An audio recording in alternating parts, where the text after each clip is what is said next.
দিব জিরার গুঁড়া 1 চামচ, ধনিয়ার গুঁড়া 1 চামচ, মরিচ এগুলো মরিচ 1 চামচ, আর আধা চামচ দিই কারণ তারপরে এটা হইলো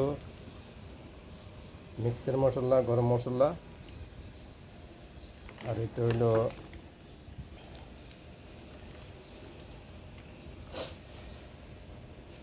রাঁধুনি গুঁড়া মশলা।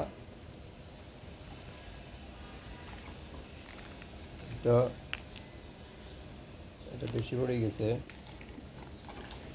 এটা হলো এলাচি গুঁড়া। এখন ভাজতে হবে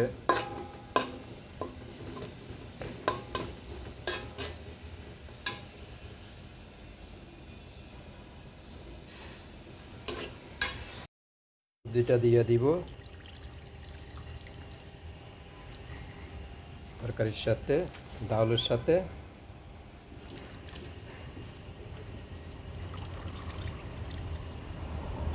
ভিডিওটি যদি ভালো লাগে অবশ্যই শেয়ার করবেন, কমেন্ট করবেন পাক কীরকম হলো।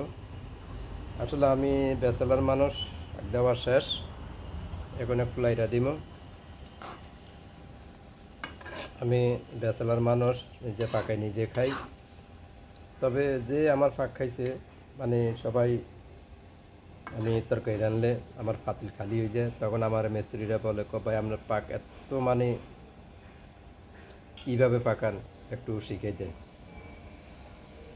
তো ভিডিওটি অবশ্যই ভালো লাগছে আশা করি। সবার কাছে ধন্যবাদ, অনেক অনেক ধন্যবাদ ভিডিওটি দেখার জন্য। ভালো থাকেন। ওকে, আসসালাম।